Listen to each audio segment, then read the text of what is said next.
Tēnā tātou katoa ngā mihi nui ki aroha, which is greetings to you all and greetings of great heart and abundant breath. I am Carmelle Riley from Aotearoa, New Zealand. I am here with my dear friend Graham Fawcett from Tākaka, also in New Zealand. And welcome Graham. Thanks for coming.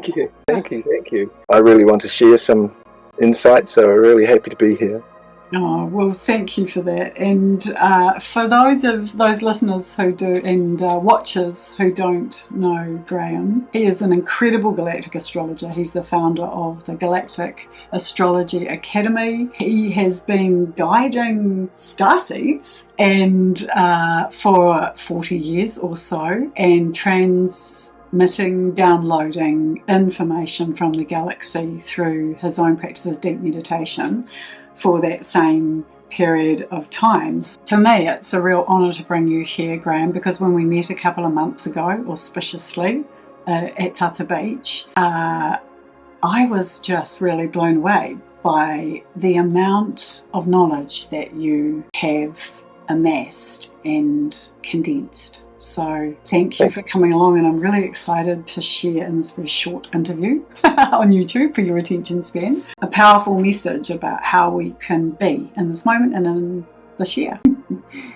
Thanks. Well, I was going to just talk about the fifth dimension, and people have different ideas about what it is and where it is and so on. So I'd like to sort of lay out a sort of a template of the fifth dimension and how that the group that it would claim that we are fifth dimensional representatives, how we work through our collective consciousness and how we can create timelines into the future. Also how we can identify each other, more easily within a sort of like even going into the local cafe in the holiday season. We go in there, we've been in there 100 times before, but this time there's holiday makers there from other parts of the world, and we look around and we see the 20 people that we can identify with, and we know that they're part of the group that we're part of, and we see 30 or 40 other people that are 3D, sorry for that, but mainstream people that are there just holidaying, and so that those people, the 30 or 40 holiday makers, look around the room or the cafe and they see 50 people just like themselves. The 5D people are invisible. The fifth dimension is invisible to the third dimension. Not that we're invisible, but we're there. They just cannot see how we operate, the sharing that we do, and the way that we can work and create timelines and create future scenarios, because we're nesting into the fractal spiral of reality, the oneness, the wholeness, and all these words. And there's a certain approach to that which brings together the evidence, whereas up until this point we've relied on our personal experiences and our collective experiences, and then we've intuited that we can do these things and create realities in the near future. But there's a certain level of scientific proof and evidence nowadays which we can utilize to sort of give us confidence, to know what we're doing, and we can even become more skillful magicians and wise women and so forth as we do that. That's so lovely you say that, because for me, just when I decided to be, I don't know if I could say I'm 5D all the time, but when I decided, because I was awake and I wanted to heal some trauma, I started with this quantum touch, and I was pretty good at it actually. I just had this ability to tone for a start, polyphonic tone, and also just to like breathe and to help people release stuff. So I really loved that, and I love the heart work, but it really frustrated me because I couldn't explain it, and I was like, well, this is why it happens, and this is. So then I studied hypnosis, and I started to understand all the levels of the brain and which brain wave goes with what kind of a transformation. And then for me it was very, for my conscious mind anyway, I don't think my higher self really gives a stuff. Actually, your higher self is just like mostly just saying, please, for God's sake, work it out. But for the conscious mind and this conscious being, it's helpful to know. So could you just explain a little bit like what when you said we're 5D, could you just explain that for somebody who is like going, what are you talking about? Sure. Explain it in 3D terms. I'll give it a go. So measurements are taken of nature, predominantly nature. When we go out there and we take our ruler out there, we can measure the leaves on plants, the way they branch off. We can measure the flower petals of, say, a rose. We can measure pine cones. We can measure where natural rivers branch off each other. So predominantly nature is set out in the mathematics and the geometry of the golden ratio.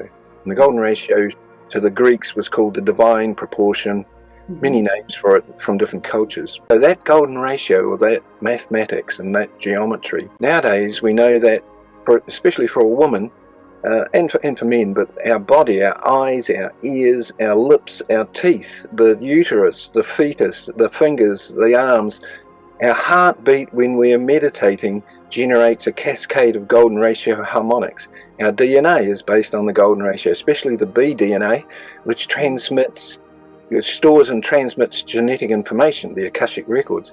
So also the solar system itself, the planets, the speed of the planets, the distance out from the sun, golden ratios. So we have evidence across different scales, even going down to the smallest scale, what they call the Planck scale, which is right on the border where light speed goes slower than light speed back towards hydrogen. That's golden ratio linking light speed to hydrogen, the first element, but faster than light speed, where we do all the remote viewing and remote healing and those sorts of things. Evidence shows that if you multiply the speed of light by the golden ratio formula, then you'll find phenomena there which is recognizable. So what we know now is that if we can utilize that understanding by, for example, certain planetary situations arrive, certain conjunctions or eclipses and so on, then we know that the solar system is getting into its golden ratio fractal, linking to the galaxy and so on. Then we also know that the Earth ley line grid, the Earth portals around the planet, they are spaced from each other based on the geometry of Plato's, he called it the world soul, and he had that kind of soccer ball Earth ley line grid. Well, that is golden ratio dodecahedron. So if we nest into, so we do it on an eclipse, we know the planets are in a certain position, creating that fractal connection. We go to an Earth grid point, we go to a sacred site, we sit, we meditate, we go into the brainwave states, alpha, theta, and so on. We lock them in, golden ratio states. We know our DNA is in golden ratio, and then we know if we feel empathy and compassion, that's radiating golden ratio. We're healing nature, partly healing nature and interacting with nature, and we're nesting into the future timelines as well, because time itself is a fractal. So then we can be creators, and we can futures, in the sense that the 5D people going to and meditating and doing things like on sacred sites on certain days, that is the day to link to future and past timelines. So we can create a ripple butterfly effect into the future and create positive outcomes, positive realities. And just going bigger than that, our whole galaxy is a spiral galaxy, which is a golden ratio galaxy. And everything within it, the symbiotic relationship of the sun and the moon and the planets and the galactic center, is all part of that divine resonance harmonic. So it's actually naturally, that's our state. It's just that we've somehow chosen to go down the 4D emotional slipway into a state that is physical only. Would that be a way of describing them? But you can do it better than me. How do you describe going between those two, the divine perfection to the not?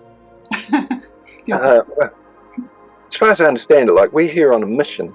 So some of us are adepts and wise women from the past Earth experiment that's been evolving, for millions of years. Some are arriving and have arrived for the last 20,000, even longer, as representatives of different ET groups.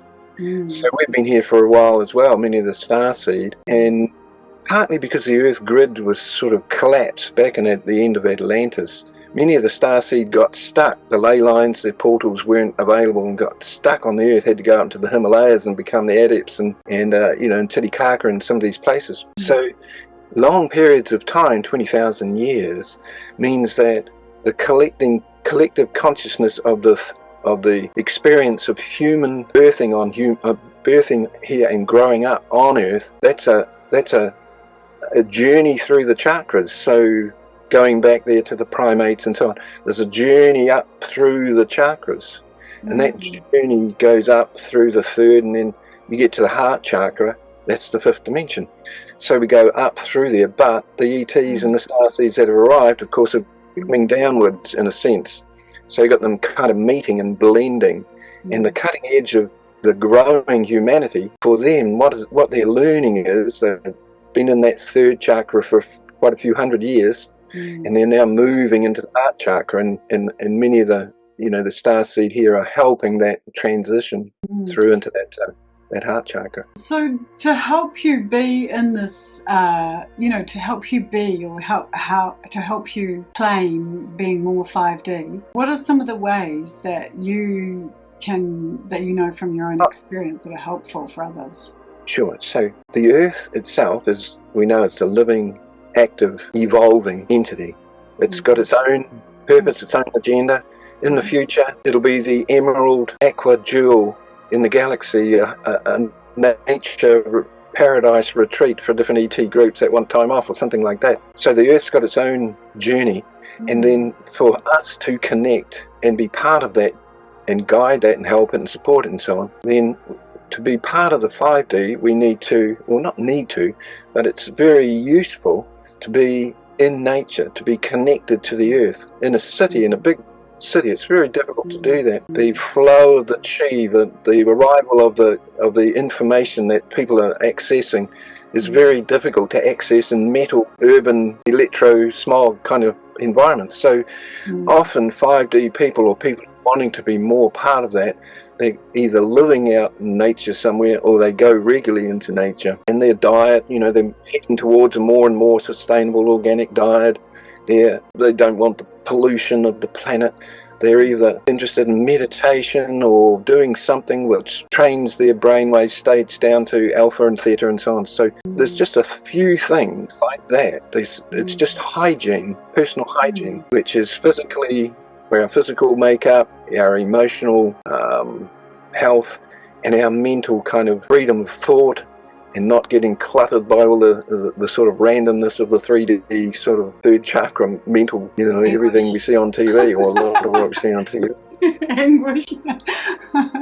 Do you... So we're really, that's just personal sort of hygiene. I love that. Personal hygiene, get outside. Can I just ask you a question? Because this is something, we share a friend who's barefoot all the time, but that's something that has really made an enormous difference to me, is to have my Earth Star chakra on the ground and looking up and looking at sunrises and the moon rises, and actually seeing the stars has become so huge to me. Is that something that can help us to be more 5D? Absolutely, yes. We need, like going onto the beach and walking along the beach, these kinds of things. It's really what we're connecting to is the fractal, that fractal that links through all dimensions and past time and future time. So whatever way we feel like we can connect to that. Some people are doing it while they're playing music. Some people are doing it while they're gardening.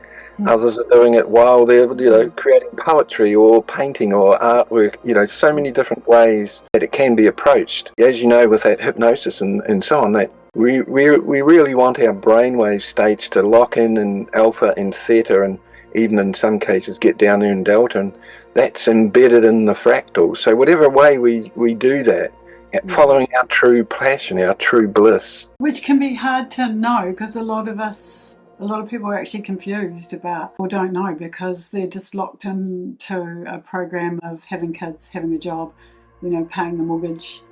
How do you find that passion if you're starting this practice of going 5D or being 5D? Well, there's so many people that are, that's their absolute role, is to come up with creative triggers. For example, think of people that put on festivals or movies or write books, or I just watched the Moana 2 movie, great movie.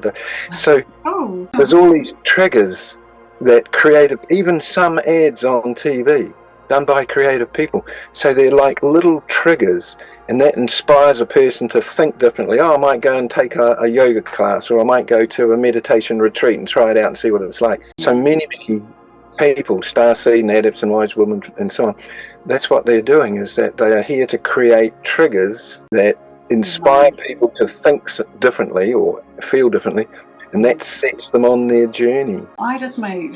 I think I can talk to any young person and they're just really fascinated. It's like the universe has sent in a wave of young people who live by the stars. Do you think that helps you to to understand where you've come from and where you may go? Yeah, well, that word itself, star seed, it's not planet seed, it's star seed. So our sun is a star. For ETs and so on to get here from anywhere else, they have to come in through our star. They have to go through their own star in their own solar system to get out of their solar system.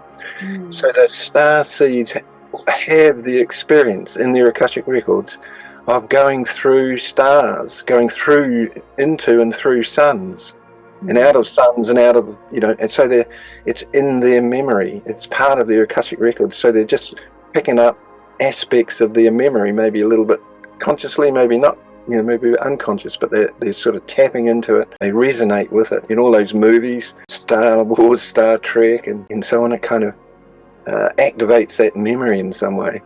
There's these unconscious clues in you, and when you start to really slow down enough to think and look at them, like, you were always the kid that was outside and climbing trees and, being with your grandmother or your grandfather in the garden, helping uncles or, aunts gather kaimoana. You were always the one that was reading your book on the grass and or looking out the window at school. I think there's so much of our nature that is invested in our Earthship and our sun star. It's just that we've forgotten. So that's a big part of all of this, isn't it? It's just remembering who you are. I guess that's where astrology does come in useful. You really can identify where you've been. There's even on Earth, there's asteroids named after Atlantis and Lemuria and different things. So you can definitely plot a sort of a coherent past experience. And you can go into the future in a sense as well. In that sense, it's useful to know those things. Well, thank you so much for your time in this short interview. I know we went a little bit over, but you have so much knowledge to share, Graham. And I will put your links below for the Galactic Academy Astrology. And just wanted to say to anyone who is listening, I've had my own reading from Graham, and I loved it. And in addition to that, you don't just get your reading, you just get this complete download of everything about the galaxy, which is taking me time to go through, because you've amassed so much information. But I always like to offer to my guests to close and seal our special session. Thank you for your time again. I know that people will love to listen. I'll hand it over to you if you like to just close us with anything that you're moved to close with. Well, thanks so much for watching and listening. We've got such a great opportunity now. This planet is set up to be, it's basically a nature paradise, and in the future, now imagine that different ET groups from different parts of the galaxy and beyond are attracted to come here to spend their time off. Not in any kind of random way, but in the most beautiful, respectful, honourable way. Just imagine how beautiful this planet is becoming, and it will become as the 5D representative of the emerald and aqua rays. Can't wait. Thank you for listening, everyone. Mōri ora. See you next time.